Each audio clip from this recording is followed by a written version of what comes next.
السلام عليكم ورحمة الله تعالى وبركاته. كبجمت تدعو تجينا دولان درسي بقى نجا عنقرة channel كنا نفتن أنا هذا سنين جنة سيسمنا جرا إيجا رانتنا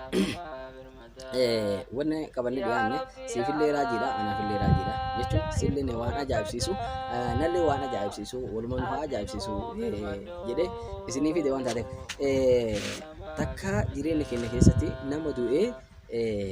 إرجدو كأ takkaan dhageenye waan rabbiin mu'jizaa yookaan dandeettii isaa uummata agarsiisuudhaaf dalagu keessatti fakkeenyaaf kanneen warroota dabre keessatti seenaa keessatti fakkeenyaaf akka nabiyallaahi Isaa alayhi salaam isa ergama rabbi ta'e keessan jechuudha ka warroonni soddaa kennaa Yesuus jedhamee san dandeettii rabbi isaa kennee ergama isaa waan taate kenne isaa kennee rabbiin harka isaa irratti fakkeenyaaf wayukhrijul mayyita du'aa kaasuu danda'e rabbi jedhee quraana keessatti nuyi meeshaan gaafaa yoo taate malee wantoota akkasii yoo ta'e malee yeroo amma kee jiru kana keessatti zamana sana kana keessatti argine hin beeknu dhageenye illee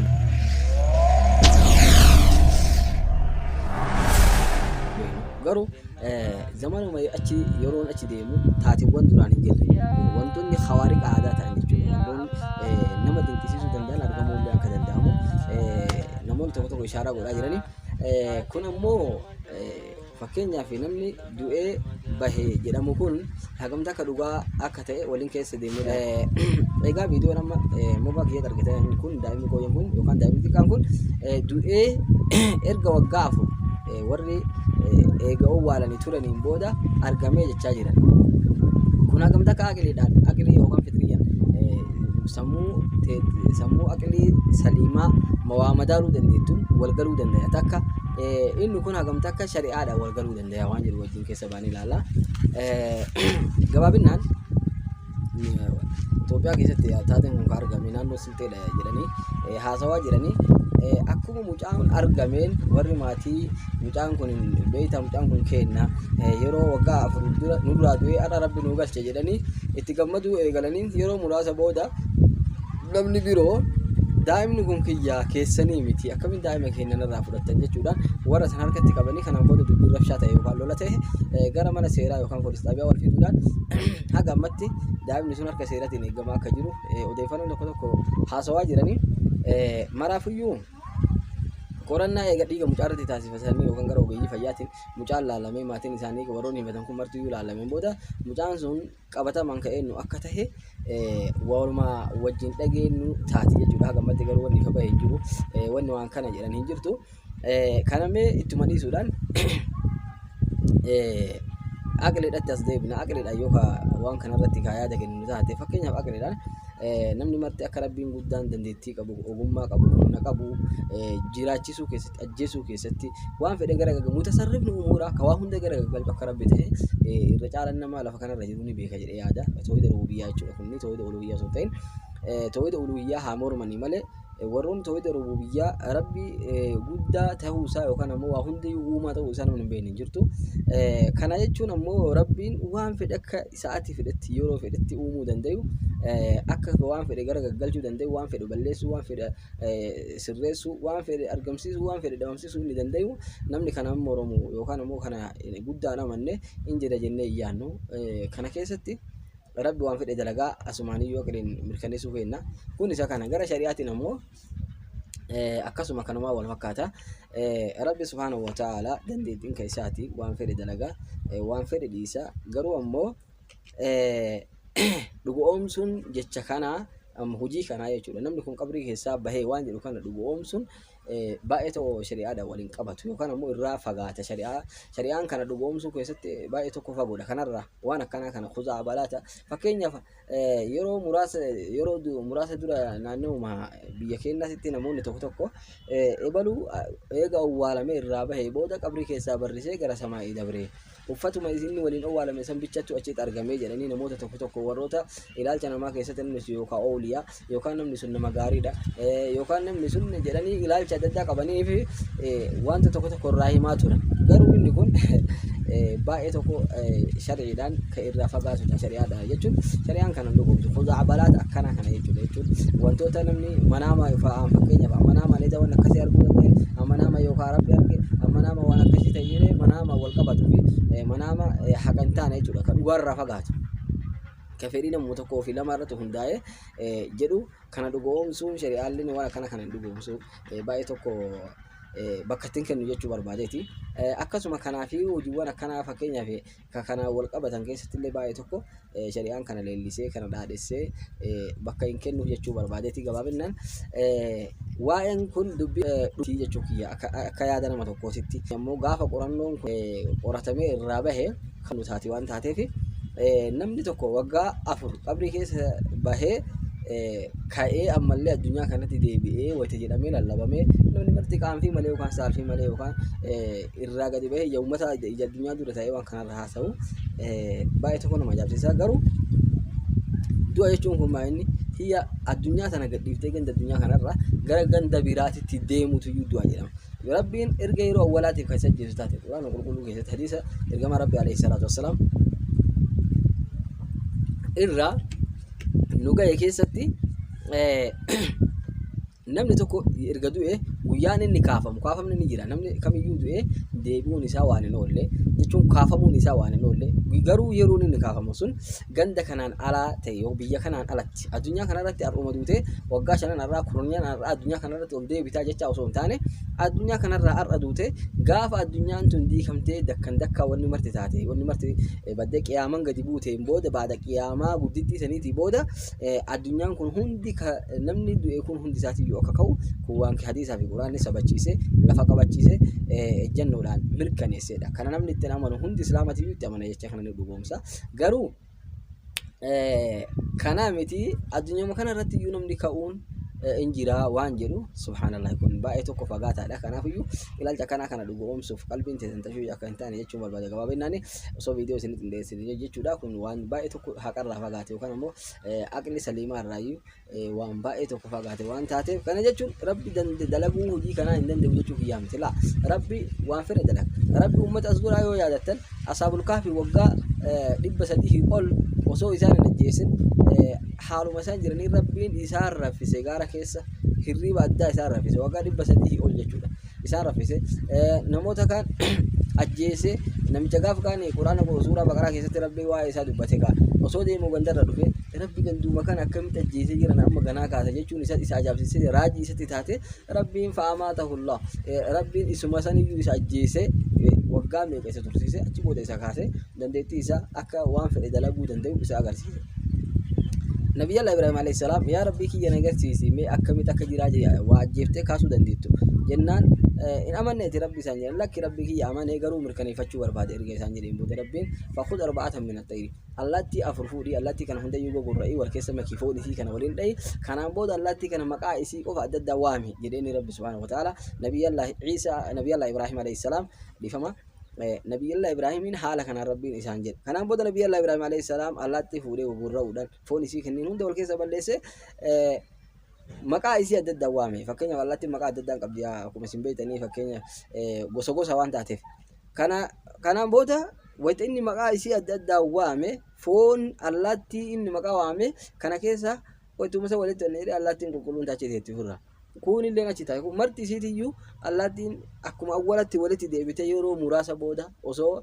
akka kenna waan dalawanni keessatti rabbi yeroo itti qabee yeroo dheeraa nu gaafata wanni kun hojii jajjaba hojii ulfaata hojii barbaachisummaa guddaallee qabu jedhee rabbiin beellama ittiin qabin yeroo inni islaama qabamu sanitti xapxap jettee allaattiin achi tetteetti rabbi hagattii kana keessatti waa jijjiiruu waa sirreessuu illee danda'a akkasuma balleessuu illee danda'a yoo itti ka'e dandeettiin isaa agarsiistu. Gabaabin nawaa'ee kana keessatti inna Allaha ala kulli shay'in qadir rabbi waa hunda irratti dandayaadha rabbi waa hunda irratti dandayaadha gabaabinaan kana ta'uun beena rabbiin nama du'e ammallee jiraachisuu ni dandaya boodallee ni jiraachisuu ni dandaya garuu sunnaan rabbi ammatti namni amma du'e waggootuma muraasa booda ammuma kaafamaa hin jiru waan akkasii sharaan jechuu kiyya jechuudha kana gabaabinaan keessa baha. Akkasuma ilmi namaa kun xabiyaan ilmi namaa irratti uumame kun nama tokko yoo inni qabatamaan biyya kanarraa godaanuun isaa qabatama ka ta'u taate biyya kanarraa eega ka'e asitti deebi'uun isaatis qabatama yoo taatu taate qalbiin namaatiin iyyuu istiinaas boohartii nama kana akka duraan walitti dhufeenya gaarii qabdu san yookaan boohartee wajjin ilaalcha gaarii duraan waliin qabdu san irraa qabaachuu hin dandeettu kun uumama ilma namaati maaliif waquliqa al-insaanu da'iifa ilmi namaa uumama uumaaniyyuu laafaadha akkuma laafaa ta'e kana jaynummaan isaallee baay'ee tokko laafaadha fakkeenyaaf mee ati bakkuma jirtutti mee fakkeenyaaf matama kan kee kana fudhannee namni tokko ka qabatamaan ati beektu du'uu isaa ka qabatamaan ati beektu garuu erga waggaa 10 yookaan waggaa 8 namichaan kun qabrii keessaa bayaa jennuti mee fakkeenya beekiga wabil misal beekte deemul maqaa akkuma jedhamu fakkeenya waan namaa galanii namichaan kun qabrii keessaa bahee dingatuma sika yookaan waa dalagataa jiru yookaan bakka daldala keetii bakka hojii keetii bakka barumsa keetii yookaan manuma kan keetiitti sima ka hojii wayirra jiru dingatuma sitti dhufe namichaan kun salaam alaykum jedhee sitti deeme garuu qabatamaan namicha kana gaafa inni du'e illee namni yeroo awwaalatti nafa dhiqee namicha kana qabrii qootee awwaalee irraa bahee si haa jennuti namicha kana yeroo inni sitti dhufe kana hagamta akka jaynummaa qabaatee namicha kana dhugumatti itti deemtee ziyaartee mana kan kee keessa teessiftee keessummeessitee akka yookaan namoonni osoo hin du'in si wajjin dalagatan san akka isaa wajjin dalagattu san akkas godhuu ni dandeetta aslalla yeroo yookaan yeroo sanitti qaama seeratti bilbilatta yookaan salaama gaafataa duuban jalaa deemta yookaan qalbiin tantee wabil jumlati istiqaaman qabdu bakka kanatti maaliif fakkeenyaaf biyyuma keenya kana keessatti yeroo tokko ijoolleen hin taphatte waan taateef osoo taphattan dargaggeeyyiin qeerroon namoonni muraasni walitti deebi'uudhaan maal jedhan tokko ani edan tana yookaan jimaa kana kan ittiin mirqaanan kana jechuudha jimaa kana jimaa haraamaa kana jechuudha asumaanuu jimaan haraamaa akkasitti isin haa galuuti jimaa kana beeytaa isinii fidaan osoo hin hatin jimaa osoo hin hatin akkasuma osoo hin bitin mallaqa kootiin illee osoo hin bitin isinii fida akkamiin nuuf ani isinii fida garuu isin eegaa bichaa jedheen akkam godhe beeytaa waan si ajaa'ibsiisu hojiin nama garii wallaahi baay'ee tokko nama dhiba kanaan booda deeme uffata adii mudawwara adii jennaan ka dhugumaan adii gubbarraa haga dakaatitti dheeraa jechuudha bareedaa isaa wata san godhatee amaamaa adii dhaqee mataa isaa gadi buuse hattan haga sharaa kopheen isaa jechuudha kopheen sharaan isaa adii qaamni isaa kun kulliin adiidha halkan naannoo sa'aatii 5:06 booda yeroo taretti deemee qabrii seeni qabriin tun karaa makiinaa guddaa moggaadha naggaadonni gabayaa borumtaatiif jecha biyyoota fagoorraa caatii kana yookaan jimaa kana harreewwan garagaraatitti fe'anii geejjiba garagaraatitti fe'uudhaan dafanii akka borganama bootaa qabataniif jecha halkan kana deemaa bulanii naannoo sa'aatii 8 yookaan sa'a 7 kanatti karaa kanarra dabranii magaalaa kana jimaa fiduudhaaf deeman inni magaalaa tana keessa bahee bilookii kana karaa moggatti bakki ta'e qabriiwwan tana qabrii tana jechuudha qabriilee tana keessa seenee huura qabrii keessa jiru kana jalatti dhokatee jara kana eega kanaan booda beeki naggaa dee'uu jenna nama tokko lama miti yoo xiqqaate nama biyaansa nama 10 wayi ta'uu danda'an isaan akka baay'inatti jedhamu irraa himamu jechuudha kanaan booda maal godhe yeroo naggaadonni kun dhufanii bilookii kanarra isaan dabruu jammaraan maal isaanii jedhe suutuma ol ka'ee akkuma nama miila kana qabrii keessaa bahee assalaamu alaykum daara qawmii duniyaa isaanii jedhe la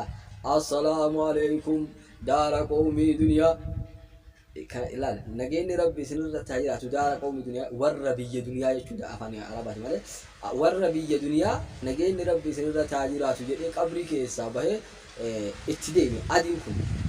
kanaan booda maal ta'e jarritu namicha kana waalaikum salaam wa rahmatullah akkam nagaa adiin deemte moo dhaabattee maal ati eenyu isaa dhufte maal goote jetteeni isa gaafatte moo maalummaan keetuun hin galle dura wal haa barannu waliin jedhanii wal baratan moo akkam ta'an jenna namni tokko ka bakka san dhaabate hin jiru wayta silaa inni salaama assalaamu alaykum daara qawmii duniyaa jecha inni qabrii keessaa isaa as deemu zaahira kun inni argan guddaa isaaniiti diqqaa isaaniiti beekaa isaaniiti wallaalaa isaaniiti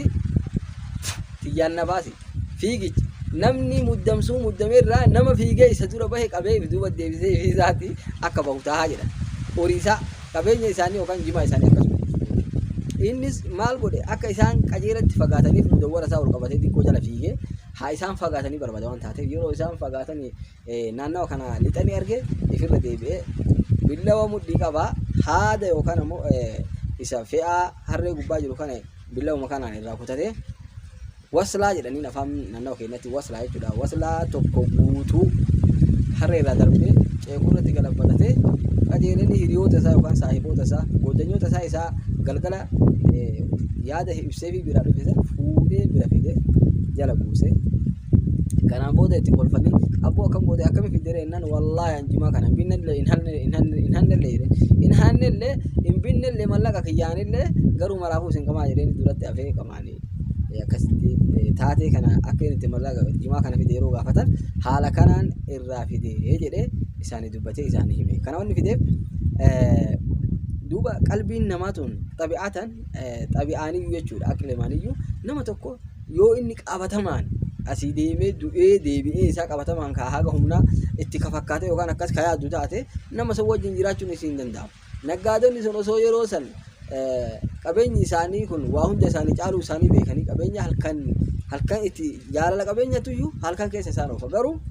lubbuun qabeenya tartii waan taateef irraa isaan baqachiifte yoo yaada isaanii namichaan kun dhufee nama tokko yoo kaayoo harka geessuu danda'a